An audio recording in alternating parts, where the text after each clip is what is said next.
What are the best teams and partners for the new Dokkan Fest Teq Dabura? How's it, everybody? Celtic Link here. We are back for another Dokkan Battle video. In today's video, we are taking a look at the Dokkan Fest Teq Dabura and figuring out what might be his best partners and teams. After all, this is a highly anticipated filler unit, but he's also a highly limited unit in his category. So we're going to show you the best way to build a team around this guy. So let's kick things off here, right? By going over his details, right? So we can get an understanding of what we're working with here. So we'll take a look at his kit. We'll take a look at his links, right? And from there, talk about his best partners and roll straight into the team build. So starting with his team, right? Understand that we are working with a Majin Buu Saga Mission Execution and Terrifying Conquerors lead with a sub lead for Corroded Body, Mind, and Successor. So already you can see we're working with a very, very limited leader skill.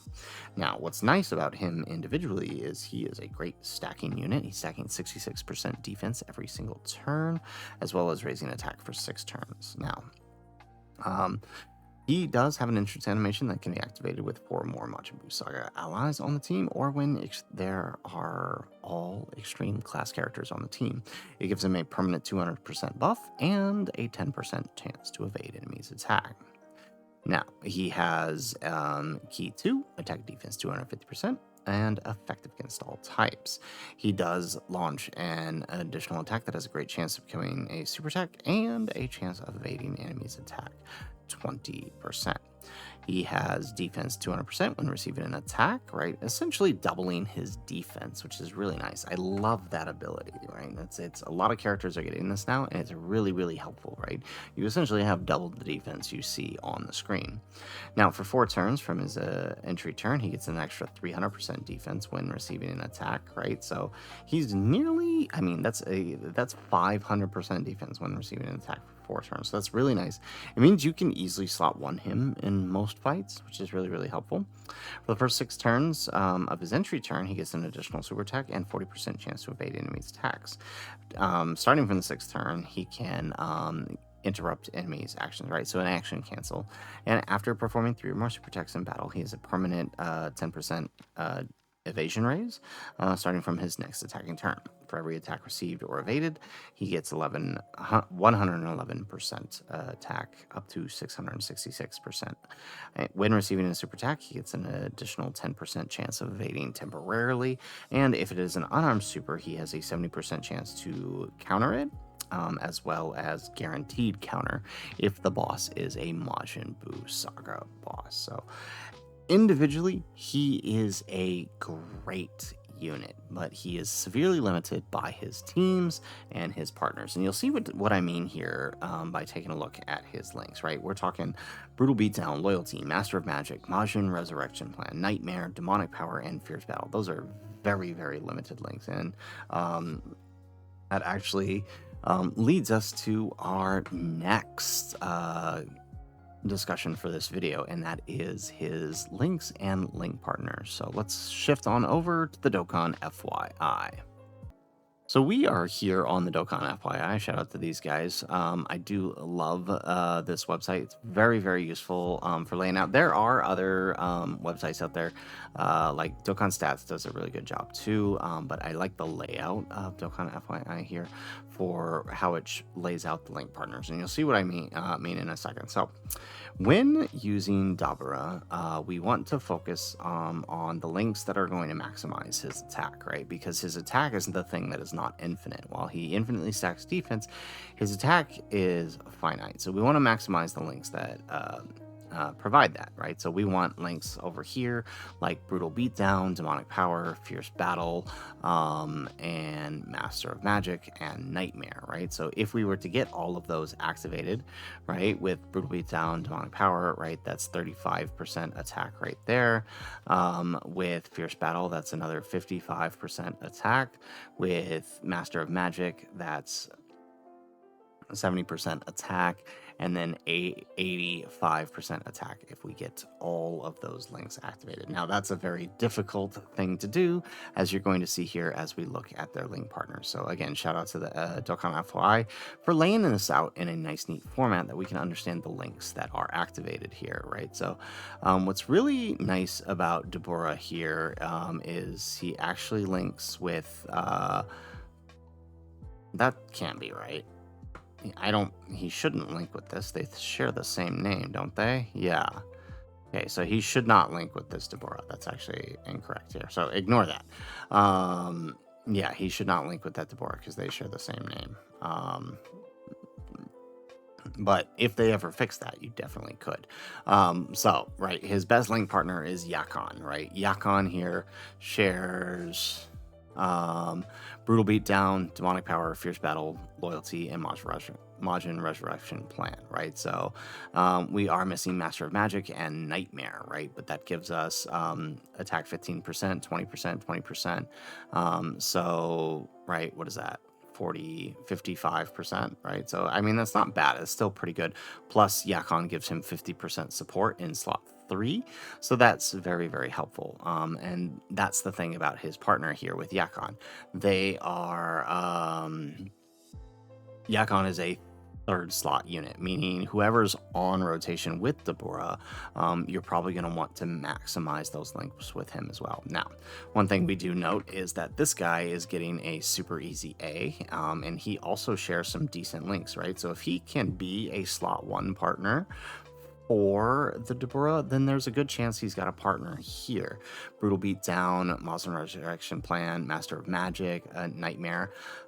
Less attack links, right? However, those can easily be covered by your third slot floaters, right? So you can see what I'm talking about here about, right, his limitations on his links. There's just not enough good characters here, right? He's limited to pretty much 2 link characters, because if you look at his 3 link characters, there aren't many here that are currently useful outside of the androids. Spobovich can be kind of useful in some of the Supreme Magnificent Battle events against the Universal Survival Saga ones. Janemba's still kind of got some use, but I mean, as you can see here, you're probably not using most of these guys, except maybe the androids. And even then, right, their shared teams are siblings bond. So you don't even have a team to run them on together currently. So yeah, that is the unfortunate thing about Dabura. Most of his links are probably going to come from his 2 link partners, right? Goma, Baby, him and Omega can actually work together on Baby's team. So, you know, there is that. Because they're covered under Baby's lead together. So you could easily have them partner together that way. It's not the best, but it works. But you're more than likely going to be seeing him around characters like Goma, Rose, Baby, just naturally because of his lead. There aren't too many other partners that he's got around here under the 2 links. Majin Buu is kind of good, can work for him kind of well in certain scenarios, but it's very, very slim pickings on who he has to use. So the teams we build are going to maximize the few partners that he does have. So again, shout out to the Dokkan FYI for that. So let's switch on over back to our game here, and let's take a look at our team. So first team we got here is kind of what I think will end up being the best team for him by the end of the celebration. I don't have any... The only easy A potential here is the LR Bobby. We don't know who the secondary easy A is going to be, but depending on who it is, that could shift this team. But as of right now, knowing that LR Bobby is getting a super easy A guaranteed, this kind of looks like what's going to be his best setup, right? It relies on Legic and Yakon to provide third slot support, while you have either Dabura and Goma, or Goma and Baby, and Dabura and the Bobby together would be ideal for this team. Dabura's got some pretty decent offense, right? Once fully leveled up, and with a few dupes in him. Goma's also got really good offense, plus a giant, plus an AoE, and same goes for the baby with the giant form. So very, very helpful there for both of them to work with Dabura's team here. Another team I have kind of centers more on demonic power, still assuming we get the super easy A with LR Babidi, but swapping out Baby and Legic in favor of Majin Du and Glorio. Glorio still very good in these non-dodge canceling fights for that extra support for the team. Another great team that you can run here, and this team also applies if you did not pull Dabura. This is actually a really great setup you can run for him while running Goma as lead. If you have Goma, Yakon, Du, Babidi, Dabura, and Boo. This is kind of a quick niche team, but it works really well again things like Bio Broly and Cell Max. Just there's a lot of dodge potential here. There's a lot of save your butt potential here with Goma, his giant form, and of course the infamous Dark Lord himself in Boo. So the team kind of works really well for super short events where you can kind of cheese the boss a little bit.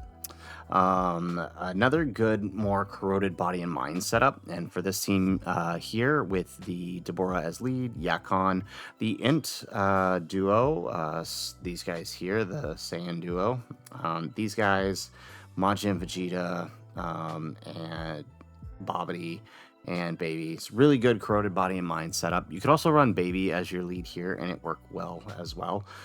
It's a pretty decent team here. The only thing with Vegeta is you just got to be careful of what events you're taking on with his passive, right? Because he does want to have that Majin Buu Saga ally on the rotation when he hits that 60%. So you want to make sure he's on rotation with Dabura, Babidi, or Yakon, and not with Baby when that happens. Otherwise you lose out on a lot of power there. All right. Another great team down here centers on his mission execution setup, right? One of his leads is mission execution. We got the infamous Tao here, right? Not too many changes. So you'll see a commonality with a lot of these teams. It's a lot of the same units, and that's just the nature of his limited leader skill. You're reliant on a lot of these recent banner units who all happen to, for some reason, be on his lead. It's really strange, but almost every banner unit up until this point is somehow on this lead. So I guess he's getting a lot of support here, right? So you got Yakon, we got Legic, we got Tao, which with the full mission execution setup here, Tao will always have his active prepared. You've got the Dark Lord Boo and Spopovich. Spopovich is kind of a flex option depending on the fight. Really good, works really good in the Universal Survival Saga red zones, right? Because he gets extra defense and damage reduction from tournament participant enemies, so he can work there. And then, of course, now these two teams are a little... I need to test these, because I don't know if Dabura can work in Festival. I think he can because of his defense, but I worry his offense will hold him back, especially at 55%. He's capping off at about 77 mil, which is good for medium and short fights, but obviously for Festival, you need a little more oomph. So two teams I've come up with that could possibly counteract that. The first running primarily successors and fused fighters under the AGL Gogeta from the year 10. I think this can work. The only issue is you'll probably be keeping him and Goma together. There's no way. I suppose you could trick something with some items here to get a full extreme setup for him to keep the extra 200%, but in Festival you'll overcome that 200% quite easily in due time. But of course that does handicap his offense. So what makes up for that is the EX supers from the LR Int GT duo. Those guys, what I'm thinking here with this setup is that this team, all right, would allow the GT duo to provide extra offensive support for him to boost his attack when it starts kind of capping off after those 6 turns. This team would require a little bit of balance in the Festival fights to make sure both the Fizz Gogeta and your Vegito get enough stacks in order to make this work. Another option here is running Baby as lead. Now, this does put a few units under the 170, though, when you do this. So keep that in mind, but you could put Baby as lead here, and this gives you access to both Battle of Fate characters, the Int GT Duo, the Vegeta and Trunks, and then it also gives you access to Daima Goku, who can then use his EX Super to further boost the offense. This might actually work a little bit better, but you're going to have to balance Baby a little bit somehow. But this might work a little bit better for Dabura and Goma, especially because Goma greatly benefits from the extra stacks that come from Vegeta and Trunks, since his stat buildup is strictly through his passive. He doesn't stack on his own. It really helps him defensively. Offensively, he tends to be pretty fine without them, but it does help him a lot defensively for those fights. And that's pretty much it. There isn't much you can do with his teams and his leads. It's extremely limited. Although I do feel like we might be seeing some more Majin Buu Saga buffs throughout this year that could really help him out, especially if they are on the extreme side. Who knows? Maybe this year is finally the LR Kid Buu year. So guys, that's it for the video. If you liked the video, make sure you hit that like button and subscribe to the channel if you have not already. And in the comments down below, let us know what teams are you running for the new Dabura. Let us know in the comments down below. Otherwise, guys, as always, thanks for watching, and aloha.